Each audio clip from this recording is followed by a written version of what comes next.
안녕하십니까 여러분, 대한변호사협회 인증 상속전문변호사 우광일입니다. 여러분, 상속 포기를 하면 피상속인의 재산을 상속할 수가 없죠.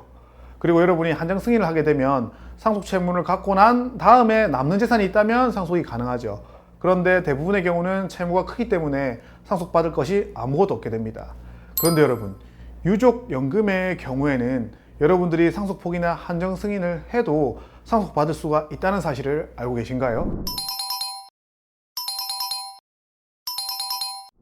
유족연금들 중에 법률에 규정이 있는 경우에는 여러분들이 상속 포기를 하거나 한정 승인을 해도 유족연금을 받을 수가 있습니다. 그 대표적인 법률들로는 국민연금법, 공무원연금법, 사립학교 교직원연금법, 군인연금법, 산업재해보상보험법, 근로기준법, 별정우체국법 등이 있습니다. 대법원은 이런 법률들에 규정된 유족연금은 왜 상속 포기나 한정 승인을 해도 받을 수 있느냐, 이렇게 설명하고 있습니다. 각종 법률에 유족연금에 규정한 취지가 수급권자가 사망할 당시 그가 부양하던 유족들의 생활 안정과 복지 향상을 목적으로 그 규정이 되어 있고, 유족연금의 수급권자는 상속인으로서가 아니고 이 법률 규정에 의하여 직접 자기의 고유의 권리로서 유족연금을 받을 수 있는 청구권을 가지는 것이기 때문에 이러한 유족연금은 상속재산이 아니라 상속인들의 고유재산이기 때문이라고 보고 있습니다. 결국 법원은 유족연금의 근거가 상속을 통해서 받는 것이냐, 그게 아니라 각종 법률에 따라서 수급권자로서의 고유한 권리에 따라서 연금을 받는 것이냐에 따라서 상속재산으로 볼 것인지 상속인 고유재산으로 볼 것인지를 구분하고 있습니다. 그래서 여러분들이 피상속인이 사망한 후 여러분들이 유족연금을 받을 수 있는지 없는지 여부에 대해서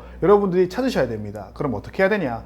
각종 연금관리공단에 전화를 하셔서 누구누구가 사망을 했고 나는 누구누구의 배우자, 자녀 뭐 이런 사람인데 유족연금을 받을 수 있는지 없는지가 궁금하다, 이렇게 문의를 하시고 그럼 그쪽에서 필요 서류나 이런 것들을 알려줄 겁니다. 그러면 여러분들이 그 서류를 준비해서 유족연금을 받으시면 됩니다. 그리고 물어볼 때 이것은 상속인 고유재산이냐 상속재산이냐 이렇게 구분해서 물어보시면 그분들이 잘 알려주실 겁니다. 아마 이 영상을 보시는 분들은 상속포기나 한정 승인을 진행하셔야 되는 상황에 계신 분들이 많을 겁니다.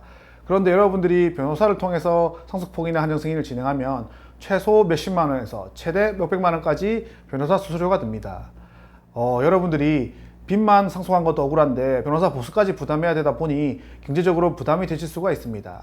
그래서 제가 변호사 상담 1회 비용으로 여러분들이 셀프로 집에서 직접 전자소송을 통해서 상속포기 한정 승인을 할 수 있는 강의를 만들었습니다. 이 강의에서는 상속포기와 한정승인의 일반적인 법리를 살펴보고 상속포기와 한정승인 중 무엇이 나에게 유리한지를 알아봤습니다. 그리고 한정승인 과정에서 발생할 수 있는 여러 문제점들을 실제 사례와 함께 구성했습니다. 마지막으로 전자소송을 통해서 어떻게 상속포기와 한정승인을 진행하는지에 대해서도 꼼꼼하고 자세하게 담아놨습니다. 관심 있으신 분들은 고정 댓글에 링크를 남겨드릴 테니까 꼭 수강하시기를 바라겠습니다. 여러분, 저는 더욱더 좋은 영상으로 찾아오겠습니다.